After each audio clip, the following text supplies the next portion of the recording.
Hi everyone, today I'll be talking about single parent households in poverty. So let's go ahead and get started. What is a single parent? What qualifies a parent to be deemed as a single parent? Well, a single parent is a parent who is unmarried, legally separated from their spouse, or widowed. This person must also have one child or more, depending on them financially. This also applies to a person who is pregnant or expecting. Why should we care about single-parent households? Well, according to research by Amato Patterson and Beatty, America has the highest rates of children living in single-parent households. These rates have been steadily increasing since the 1960s. Amato, Patterson, and Beatty reveal that in 1968, only 12% of households were single parent. And when statistics were taken again in 2008, that percentage had reached 28%. Just in 50 years, the rates had doubled. Many families that are living in single-parent households are struggling financially. A large percentage of these households are either low income or at the poverty threshold. According to research by Zhang, Grandra, and Cabot, 68% of children in a single-parent household are low income, and 40% are considered to be at the poverty threshold or poor.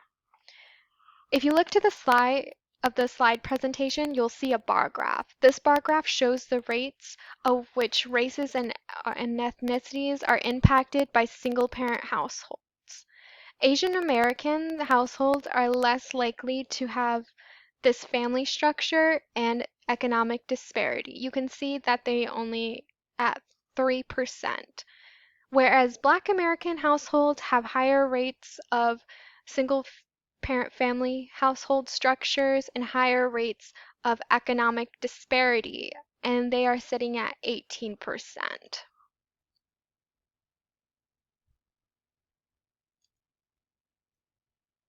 On this slide, you can see the difference of yearly incomes to qualify as low income and poverty. This is determined by the size of the family. For example, looking at the slideshow, you can see a family of three with one child. To qualify for the federal poverty threshold, you have to be making an annual amount of 19,000, whereas to qualify as federal low income, you a family of three with one child would have to be making 38,000 a year. As you can see, these annual incomes rates are very low for just one person, let alone a family. You can imagine this amount of financial stress it puts on a family. In addition to financial stress, this also puts many other disadvantages on the parent and the child. According to research by Ingram, single parents raising their child in these disadvantages causes health and developmental problems.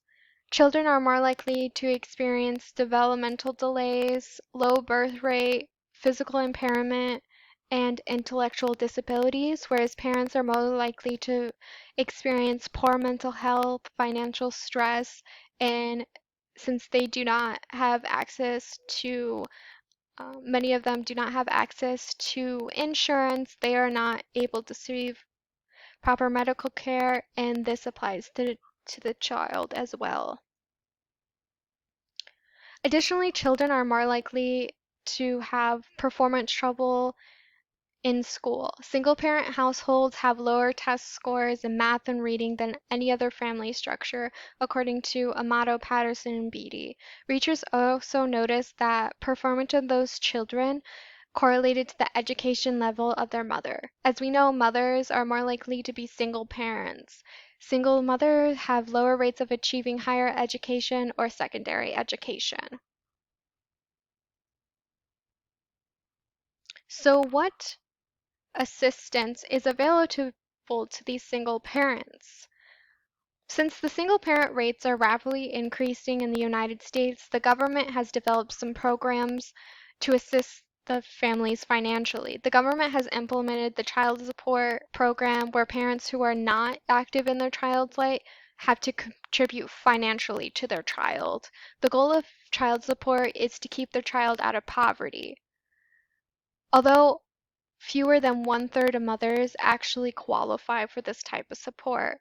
According to Ballman, child support, when received, is actually linked to more doctor visits, which allows the child to be healthier on average than children who do not receive child support. Another government program that helps single parent households are the temporary aid to needy families, which is a form of cash assistance. But only 10% of families actually qualify for this type of assistance. A program that the government funds for a food is a SNAP or food stamps. Lastly is the federal rental assistance, where the government assists uh, those families in a housing crisis, although this is only offered to 22% of families.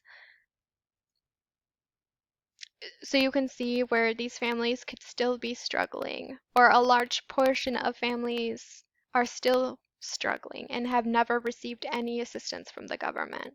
So how do we decrease these poverty rates in single parent households? Well, we provide single parents with educational support. Research has shown that p- parents who have higher educational levels are able to support their families with higher salaries.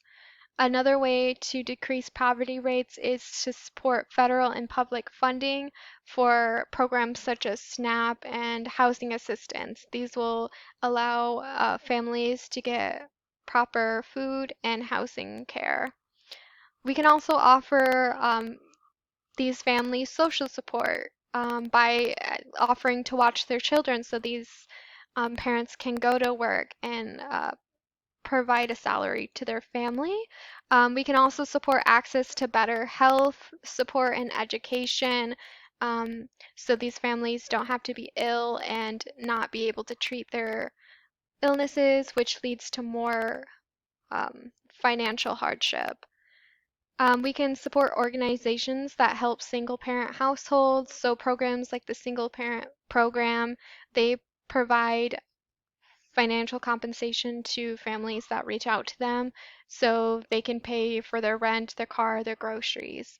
And there's lots of other programs like that that help.